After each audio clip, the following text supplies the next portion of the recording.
하나님의 말씀은 빌립보서 4장 4절 한 절 말씀만 보겠습니다. 빌립보서 4장 4절 말씀입니다.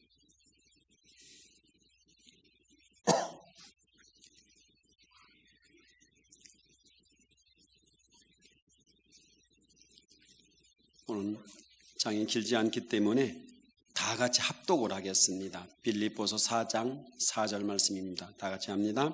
주 안에서 항상 기뻐하라. 내가 다시 말하노니 기뻐하라. 아멘. 예수님으로 인하여 기뻐하심을 입은 우리 모두에게 주님이 주시는 평강과 은혜가 함께 있기를 주님의 이름으로 축복합니다.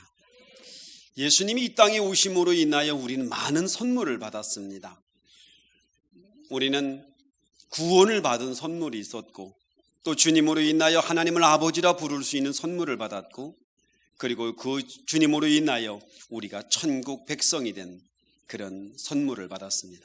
그리고 예수님께서 이 땅에 오심으로 인하여 우리는 이제 하나님의 기업을 얻는 그런 축복의 통로를 얻는 선물이 있었습니다. 오늘 이 시간은 이런 선물이 아닌 예수님이 이 땅에 오셔서 진심으로 우리에게 주고 싶은 그 선물에 대한 이야기를 좀 하고 싶습니다. 바로 그 선물은 기쁨입니다. 예수님이 이 땅에 사는 동안 우리가 기쁨을 갖기를 원하고 있습니다.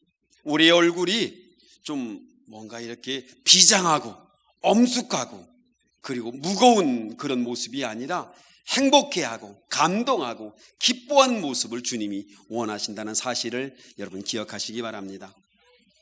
우리 행복한 누림이란 책을 보면 기쁨이란 그냥 주절주절하고 그냥 그런 가벼운 웃음이 아니라 감동하고 그리고 표현할 줄 알고 춤추고 노래할 줄 아는 것이 기쁨이라고 얘기하고 있습니다. 여러분, 우리 운동 경기를 많이 보게 되는데요, 극적인 승리를 이루었어요. 그리고 나서 그 극적인 승리를 이룬 그 선수의 기쁨을 보셨는지요? 어떤 때는 정말 문제가 너무 어려워서 힘들었을 때 그 문제가 해결됐을 때의 기쁨, 죽을 고비를 넘겼을 때의 그런 기쁨들입니다. 어떻게 할까요? 그냥 간단한 미소로 끝나고 말까요? 우리 속에서 어찌할 수 없는 그런 감동의 표현이 있을 겁니다. 기쁨이란 표현이 되는 것이어야만 합니다. 이렇게 우리는 엄숙한 얼굴을 하고 예배드리는 모습이 아니고 정말 예수님이 우리에게 주신 그 기쁨으로 넘쳐나는 그런 감동이 여러분께 있기를 바랍니다. 예수님께서 이 땅에 오신 가장 큰 이유, 그것은 바로 기쁨입니다. 오늘 누가복음 2장 24절 말씀에 지극히 높은 곳에서는 하나님께 영광이요 땅에서 기뻐하심을 받은 사람들 중에 평화라고 말하고 있습니다.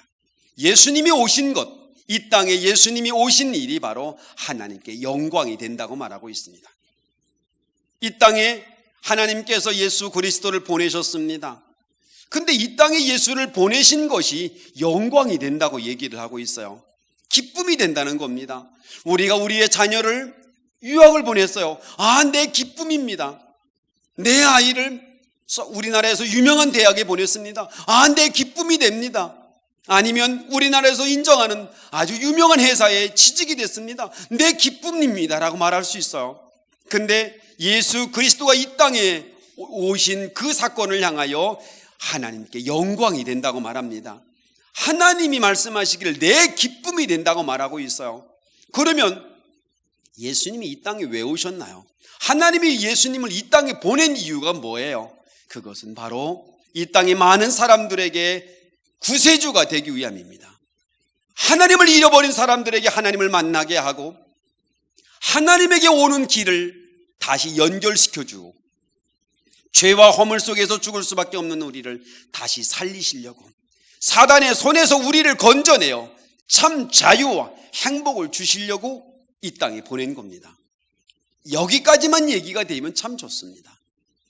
하나님의 아들을 구세주로 보내고 우리를 구원의 통로를 열어주고 축복의 통로를 열어주고 기쁨과 감사의 통로를 열어주러 이 땅에 보냈다. 여기까지는 너무 좋습니다. 근데 문제는 그 방법이 문제입니다. 그렇게 내려와서 하나님의 아들인 예수님이 내려오셔서 말씀으로 너희들 다 구원됐다 이러면 참 좋겠습니다. 근데 그 구원의 방법이라는 것이 그가 고난을 당하는 거였어요. 내가 채찍에 맞음으로 너희가 나음을 입었고 내가 수고하고 내가 힘들고 멸시를 당함으로 너희가 자존감 회복하고 내가 죽음으로 너희가 새 생명을 얻었다고 말합니다. 하나님이 당신의 아들을 이 세상에 보내신 것은 우리 때문에 고난을 당하고 수치당하고 멸시를 당하고 그리고 머리에 가시면류관을 쓰고 옆구리에 창을 찔러다고 손과 발에 대못을 받고 그리고 죽으러 이 땅에 보낸 거라는 겁니다. 그게 어찌 기쁨이겠어요? 어떻게 당신의 아들을 고난 속에 집어넣는 일이, 당신의 아들을 눈물 속에 집어넣는 일이, 손과 발에 대못을 받게 하는 일이, 어떻게 가시면류관 쓰게 하는 일이 어떻게 아버지에게 기쁨이 될 수 있어요? 어떻게 그 일이 영광이 될 수 있냐고요? 우리는 우리 자녀들의 고난을 우리는 못 견뎌야 합니다. 차라리 내가 아팠으면 좋겠다. 우리 자녀가 아프고 특히 어린 자녀일수록 더하죠. 어떤 때는 열이 오르고 기침도 하고 근데 어디가 아픈지 잘 모르겠는 거예요. 신음은 하는데 그럼 뭐라고 말해요? 차라리 내가 대신 아팠으면 좋겠어. 차라리 네 아픈 것을 나한테 줄 수 있으면 좋겠다라고 얘기를 합니다. 그런데요, 하나님은 당신의 아들을 이 세상에 보내시면서 왜 보낸 거예요? 고난받으러 보낸 거예요. 죽으러 보낸 거예요. 무시를 당하고 수치를 당하고 멸시를 당하려 이 땅에 보낸 거라고요. 근데 어때 그게 기쁨이 돼요? 그게 어때 아버지에게 영광이 되냐고요? 근데 그 아들을 이 땅에 보내신 그 사건을 바로 내게는 영광이라고 말하고 있습니다. 그 일이 바로 내게는 기쁨이 된다고 말하고 있습니다. 왜 도대체 하나님께 그게 기쁨이 될까요? 당신의 아들을 고난받게 하는 일, 당신의 아들의 정말로 땀방울이 핏방울이 되도록 그렇게 간절히 기도하는 그 절규의 모습이 어떻게 아버지에게 기쁨이 될까요? 어떻게 채찍을 맞는 그 아들의 모습이 어떻게 아버지가 기쁨이 될까요? 어떻게 가시면류관을 쓰고 십자가를 지고 여러 번 넘어지며 그러고 골고다 언덕에 올라가는 그 아들의 모습이 어떻게 아버지에게 기쁨이 될까요? 왜 도대체 그 아버지는 그 아들의 고난에 대하여 기쁨이 나고 영광이 난 표현을 썼을까요? 그것은 바로 저와 여러분 때문에 그렇습니다. 저와 여러분을 건져내기 위하여 저와 여러분들에게 참된 기쁨과 은혜와 생명을 허락해 주시려고 그의 아들을 기꺼이 그곳에 보낸 겁니다. 하나님은 우리만 보신 겁니다. 우리만 사랑하셔서 우리를 귀하게 여기셔서 당신의 아들을 이 땅에 보내어 고난받게 한 그 일이 그는 영광이라고 표현하고 있습니다. 이렇게 우리는 은혜 받은 사람들입니다.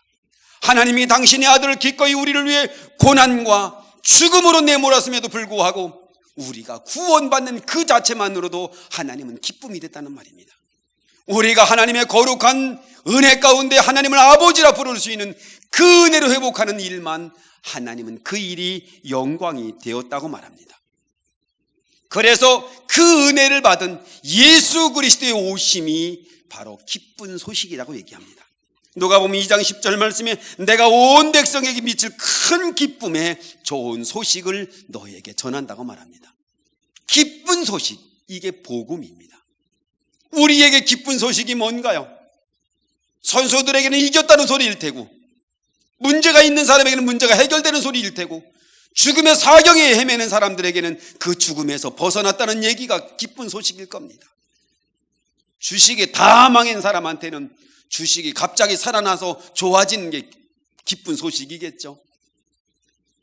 절망적인 사건이 희망적인 사건으로 변해가는 게 기쁨일 겁니다. 이게 복음이라고요. 근데 이 세상에서 가장 큰 복음은 바로 하나님의 아들 예수가 이 땅에 오셨다는 겁니다. 누구를 위해서? 바로 나를 위해서 오신, 바로 여러분을 위해서 오신, 여러분의 자녀를 위해서 오신 그 예수의 오심이 바로 여러분의 큰 기쁨이라고 주님은 말하고 있습니다. 여러분에게 주신 하나님의 선물입니다. 여러분을 위해 고난을 당하고 여러분을 위해서 채찍을 맞고 여러분을 위해 생명을 내어주신 그 예수의 오심이 하나님은 여러분에게 큰 그게 기쁨이라고 얘기하고 있습니다. 예수의 오심이 여러분에게 기쁨이 될 수 있기를 바랍니다. 예수의 오심이 여러분의 삶의 행복이 될 수 있기를 바랍니다. 예수의 오심이 여러분의 삶에 참 자유와 감동과 기쁨을 주는 그런 소식일 수 있기를 바랍니다. 예수의 삶입니다.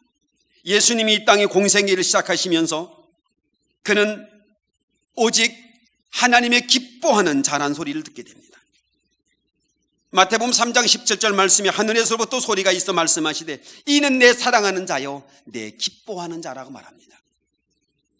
하나님은 그 예수 그리스도의 삶을 기뻐하셨습니다. 이 땅에 보내신 것도 기뻐하셨고 이 땅에서 하나님의 뜻을 이루어가는 그 모습도 너무 좋으셨어요. 그래서 공생애를 시작하는 그 시점에서 이는 내 사랑하는 아들이요 내 기뻐하는 자라고 합니다. 우리를 위해서 그렇게 고난 속에 넣어놓은 아들이긴 하지만, 우리를 위해 십자가를 지도록 그렇게 허용된 아들이긴 하지만, 이 아들은 내가 사랑하는 아들이요 내 기뻐하는 자라고 말하고 있습니다. 그를 미워서 버린 것도 아니고 그를 사랑하지 않기 때문에 우리에게 보낸 것이 아니라 이는 내 사랑하는 이요 내 기뻐하는 자라고 말합니다. 내 눈에 넣어도 아프지 않을 그 아들을 누구를 위해서? 바로 저와 여러분을 위해서 보낸 것이란 말입니다. 그리고 이 땅에 보내신 이유를 주님이 알고 있습니다. 하나님의 뜻을 알고 있어요. 예수님께서는 그의 3년간의 공생의 기간을 통하여 철저하게 하나님의 뜻을 이루어 드리는 데만 집중을 하게 됩니다. 그래서 요한복음 8장 29절에 보면 나는 항상 그의 기뻐하는 일을 행하고 있다고 말합니다. 오직 하나님의 기뻐하는 일, 하나님이 기뻐하는 일을 행하는 것이 나의 삶이라고 말합니다. 왜 자신에게는 기쁨이 없겠어요? 왜 자신의 계획이 없겠습니까? 자신의 목적이 왜 없겠어요? 근데 나를 이 땅에 보내신 아버지의 뜻을 행하는 것이 나의 전부고 나의 기쁨이고 나의 삶이라고 얘기하고 있습니다. 요한복음 4장에 보면 예수님이 사마리아를 통과하시면서 제자들에게 말합니다. 내게는 너희가 알지 못하는 양식이 있다고 말합니다. 그러니까 아니 누가 도대체 예수님께 양식을 갖다 드렸는가? 그러니까 아니다. 누가 내게 양식을 갖다 줘서가 아니라 내 양식은 나를 보내신 이의 뜻을 행하며 그의 뜻을 온전히 이루어 드리는 게 내 양식이라고 합니다. 내가 이 음식을 먹는 게 내 양식이 아니라 나의 삶은 오직 나를 보내신 아버지의 뜻을 이루어 드리는 게 내 삶이며 내 양식이며 내 전부라고 말하고 있습니다. 사랑하는 성도 여러분, 우리도 마찬가지예요. 주님께 부름받았다고 얘기를 하고 있습니다. 부름받은 자의 목적이 여러분에게 기쁨이 될 수 있길 바랍니다. 여러분을 부르신 그 은혜가, 예수님이 여러분을 불러 여러분에게 사명 주신 그 사명이 여러분에게 기쁨이 될 수 있기를 바랍니다. 예수님께서 그렇게 그의 삶 속에 고난의 길 속으로 나아갑니다. 그러나 날마다 그의 삶이 하나님의 뜻을 이루어 드리는 일에만, 하나님이 기뻐하시는 일에만 집중하고 있습니다. 하나님이 기뻐하는 일이 뭐예요? 바로 십자가에서 그가 죽는 일입니다. 고난을 당하는 일입니다. 그는 많은 사람에게 병자를 고쳐주는 일도, 귀신을 내어모는 일도, 하나님의 나라를 선포하는 일도 중요한 일이지만 가장 중요한 일은 우리를 위해서 당신의 생명을 내어주는 일입니다. 그 길을 향하여 그는 3년 동안은 계속 전진하며 그 말씀을, 그 다음 세대를 이어갈 제자들을 양육하고 있었습니다. 그리고 나서 이제 예수님께서 십자가를 지실 때가 되신 겁니다. 마지막 6월절 날 이제 예루살렘에 올라가며 나귀를 타고 입성을 합니다. 그리고 나서 이제 그는 죽을 날이 얼마 남지 않은 겁니다. 예루살렘에 입성하고 나서, 그리고 나서 이제 5일이면 그는 십자가를 져야 합니다. 2, 3일밖에 남지 않은 그의 생명의 삶입니다. 근데 요한복음 13장부터 그 뒤를 쭉 보면 기쁨이란 얘기가 너무 많이 나옵니다. 이제 죽음이 2, 3일밖에 남지 않은 겁니다. 이제 자신의 삶을 다 끝내야 될 시기. 그래서 그는 이제 예루살렘에 올라가면서 제자들에게 순환사를 말씀합니다. 얘들아, 나 죽을 것이다. 나 예루살렘에 올라가면 제사장들에게 고난을 받고 내가 죽음을 당할 것이다 라고 그의 순환사를 말씀하십니다. 그리고 예루살렘에 올라가서 그는 이제 죽음을 목전에 두고 있습니다. 그러면서 제자들에게 하신 말씀이 요한복음 14장 27절 말씀에 평안을 너희에게 끼치노니 나의 평안을 너희에게 주노라. 내가 너희에게 주는 것은 세상에 주는 것과 같지 아니하니 너희의 마음에 근심하지도 말고 두려워하지도 마라. 누가 근심할 일이에요? 예수 자신이 근심할 일이에요. 이제 이틀 후면 죽는다고요. 이틀 후면 채찍도 많고 가시면류관 쓰고 손과 발의 대못을 맞고 그리고 죽어야 되는 모습이라고요. 근데 그 예수께서 제자를 향하여 너희는 근심하지도 말고 두려워하지 마라. 평안해라. 근데 그 평안은 뭐예요? 나의 평안을 너희에게 주노니, 나의 이 편안한 마음을 너희에게 주노니. 아니, 죽음을 앞두고 있는데 어떻게 편안해요? 어떻게 그 마음이 편안할 수 있을까요?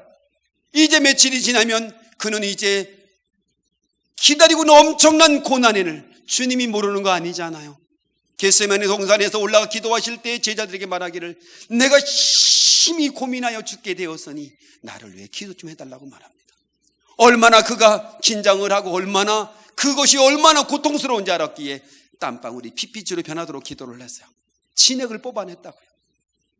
그리고 말하기를 아버지여 할만하시거든, 아버지여 할만하시거든 이 잔을 제발 좀 내게서 넘길 수는 없겠습니까?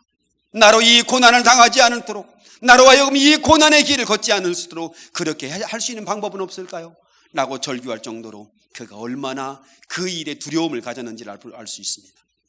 그런데도 내 마음이 평안하다, 나의 평안을 너희에게 주노니, 나의 평안을 너희에게 주노니. 이 평안이 어디서 오는 거예요? 하나님에게서 오는 거예요. 하나님의 뜻대로 행했던 예수 그리스도에게 왔던 평안입니다. 이 세상에 돈이 많아서 오는 평안도 아니고, 권력을 잡아서 오는 평안도 아니고, 이 세상에서 내 맘대로 잘 되어서 오는 평안이 아니라 하나님이 내 속에 들어오는 평안입니다. 사랑하는 성도 여러분, 예수 그리스도인에 인하여 여러분 마음이 평안할 수 있기를 바랍니다. 세상에 주는 평안은 금방 사라집니다.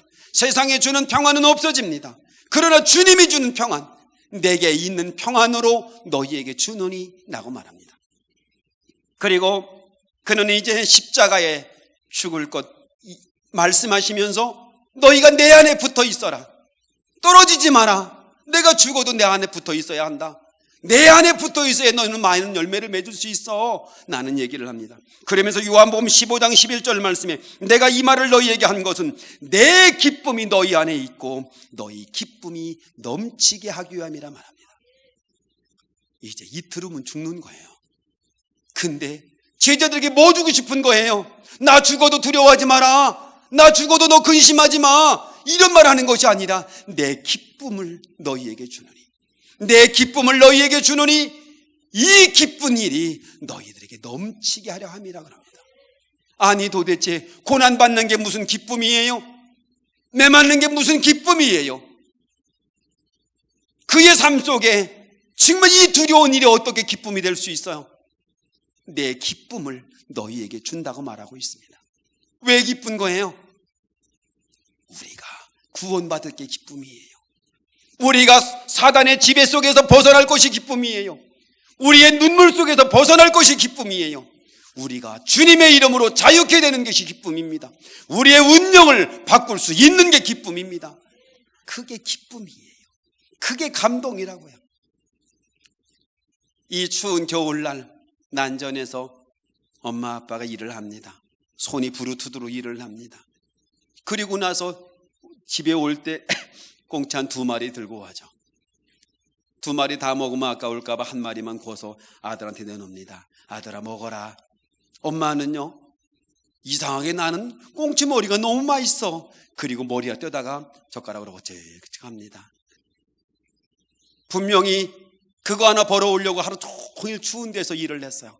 고난을 당했습니다. 근데 아들이 꽁치를 먹는 거 보면 어떻습니까? 내가 기분이 너무 좋다. 네가 먹는 것만 봐도 난 기분이 좋아.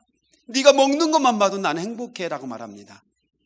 내 고난도 아무것도 아니고, 내가 이렇게 추운 데서 나가서 어떤 때는 쓰레기도 줍고 어떤 때는 이것도 하고 저것도 하고 손등이 거북이처럼 그렇게 고난을 당해도 내 아이를 위해서라면 기꺼이 그 고난을 감당합니다.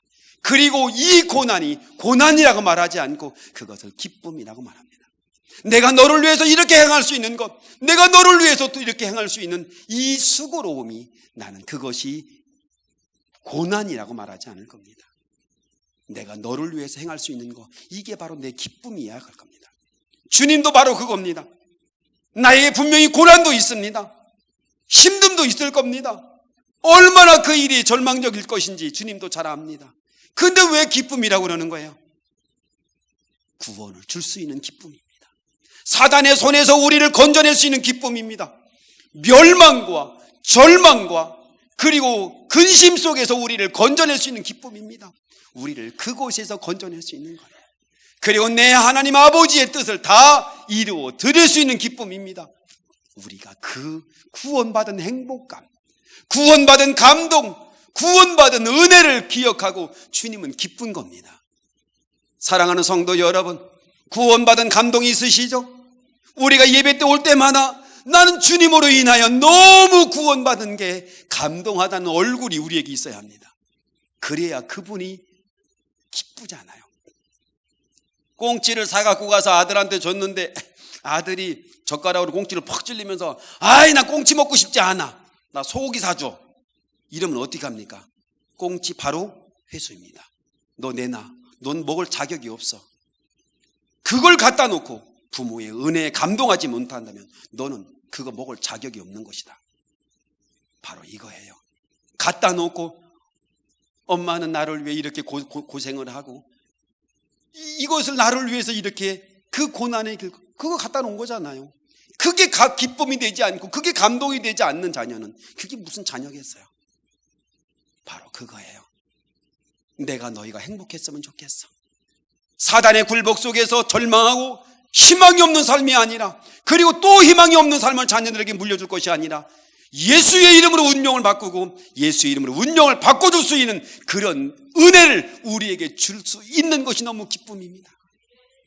내가 너희를 위해서 이렇게 십자가의 고난 속에서 너희를 건질 수 있는 이 기쁨이, 이 감동이, 이 행복감을 내가 너희에게 주느니 너희들 그것을 어떻게 한다고요? 넘치게 하려 합니다. 나의 이 고난의 일들이 너희들에게 기쁨이 넘치게 하려 한다는 말입니다. 그게 예수의 기쁨입니다. 예수님의 기쁨이라고요. 이 땅에 오셔서 고난의 길을 걸어도 좋고 수치를 당해도 좋고 멸시를 당해도 좋고 가시면류관을 써도 좋았던 이유가, 이 땅에 오신 이유가 바로 여러분들의 행복을 위해서 그 일을 한 거예요. 그게 너무 좋은 거예요. 여러분을 하나님의 아버지라고 부를 수 있는 그 은혜를 나눠줄 수 있음이 너무 좋고, 내 이름으로 무엇인지 구하면 우리가 다 받을 수 있는 그런 특혜를 줄 수 있는 게 너무 좋았던 거예요. 여러분, 그 감동을 누리고 계신가요? 예수님께서 여러분에게 주고 싶었던 그 은혜를 여러분이 받아 누림으로 인하여 감동과 기쁨과 행복이 있는지요? 늘 교회를 다니면서 불평합니다. 늘 불평거리를 찾고 있습니다. 늘 입만 얘기하면 불평하고 늘 입만 얘기하면 이것이 문제라고 말합니다. 건물이 예수입니까? 제가 예수입니까? 아니에요. 예수님이 주고 싶은 기쁨을 받을 수 있기를 바랍니다. 건물에 문제가 있을 수 있고 우리의 관계 속에 문제가 있을 수 있고 함께 신앙생활하는 우리가 문제가 있을 수 있습니다. 그러나 우리는 주님을 바라보는 겁니다. 주님이 주고 싶은 그 감동의 기쁨을 여러분이 충만해질 수 있기를 바랍니다.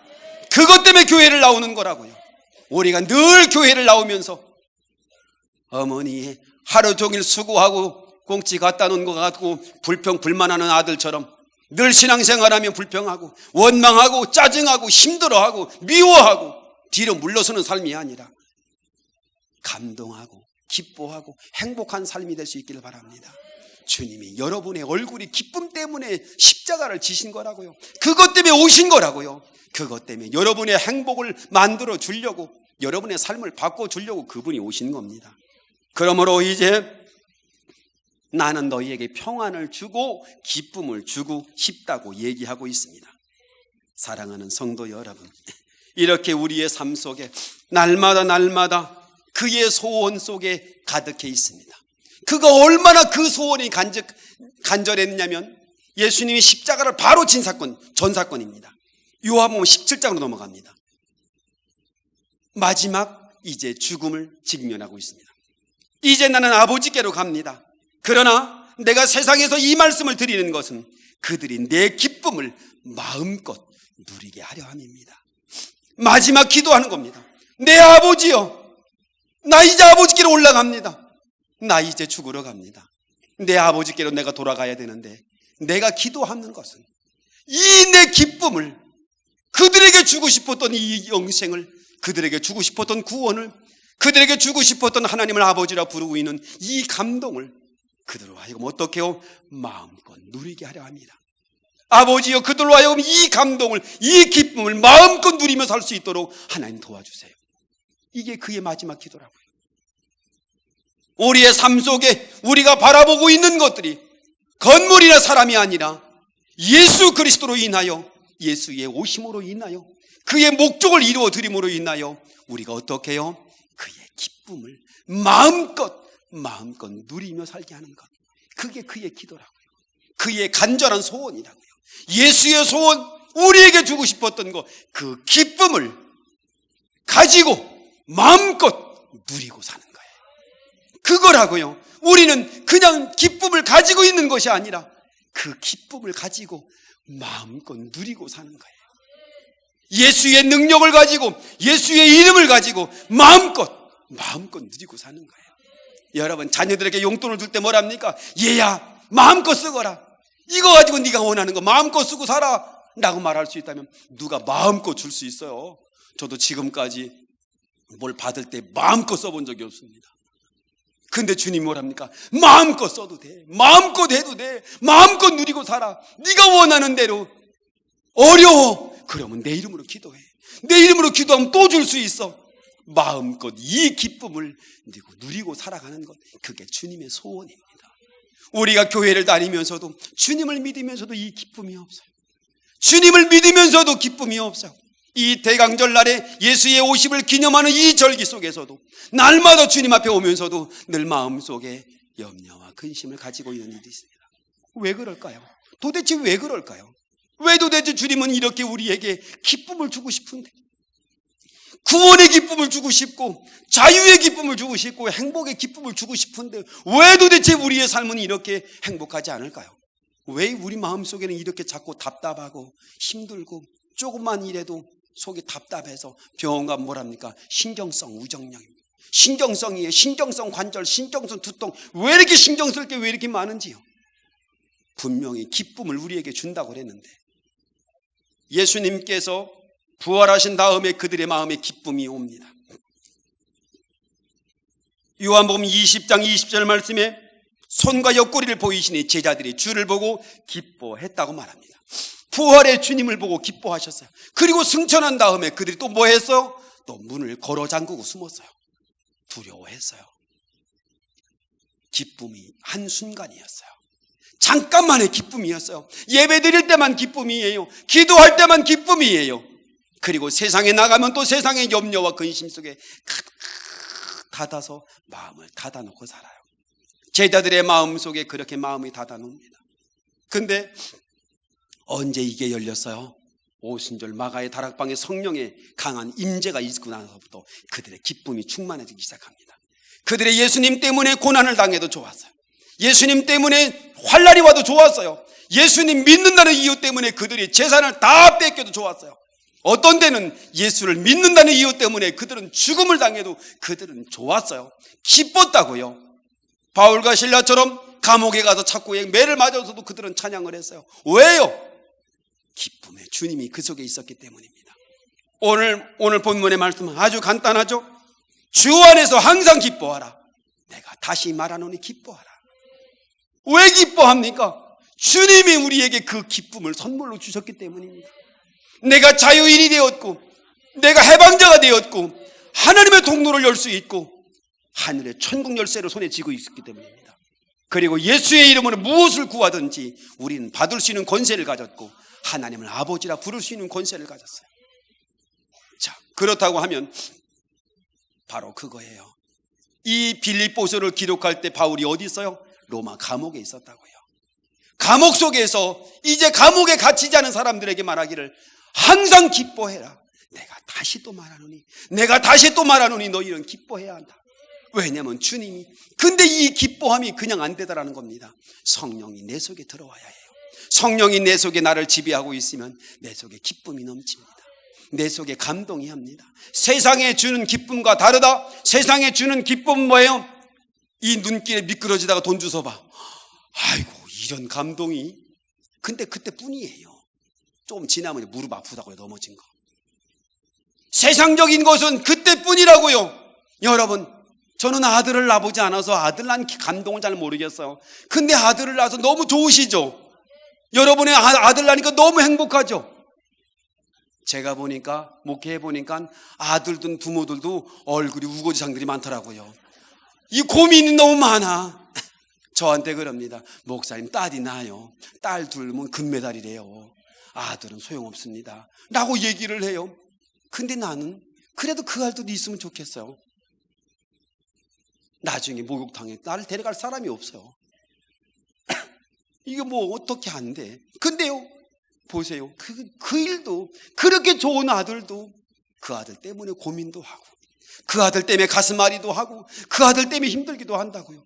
세상에 주는 기쁨은 그것뿐이에요. 잠깐이라고요. 근데 주님이 뭐랍니까? 내가 주는 기쁨은 세상에 주는 기쁨과 다르다. 그래서 주님이 우리에게 오늘 이 선물을, 기쁨의 선물을 여러분에게 주고, 예수 그리스도가 여러분의 구세주가 되고 여러분의 주인이 되는 난, 그분이 같이 기쁨을 선물로 가지고 들어옵니다. 선물만 받지 말고 예수 그리스도를 여러분이 영접하고 여러분의 마음속에 모시면 기쁨을 함께 받아들이게 됩니다. 그리고 성령이 날마다 여러분을 지배하여서 임마누엘이 하나님, 날마다 하나님과 여러분과 함께 있음으로 기쁨이 충만하고 기쁨이 넘치고 날마다 기쁨을 누리며 살게 하는 것, 그게 주님의 뜻입니다. 이 대강절날 예수 그리스도로 인하여 여러분의 기쁨이 회복되길 바랍니다. 선물은 받는 거예요. 선물은 기쁘게 받는 거라고요. 그러니 이렇게 기쁨을 받고 있는데도 불구하고 기쁨의 선물 내려놓고 우거지상하고 염려와 근심, 불안 그거 들고 가지 말고, 이 시간 여러분, 이제 설교 마지막입니다. 다 내려놓으십시오. 근심 내려놓고 질병 내려놓고 다 내려놓고 갈 때는 주님의 기쁨을 가지고 가시기 바랍니다. 그 기쁨 속에 건강도 있고 기쁨 속에 감동도 은혜도 있습니다. 다 바꿔가세요. 그리고 이따 끝나고 문 열고 나갈 때는 여러분의 얼굴이 천사처럼 변할 수 있는 그런 축복의 은혜가 있기를 바랍니다. 기쁨의 선물을 모두 다 여러분이 받아가시기를 주님의 이름으로 축원합니다.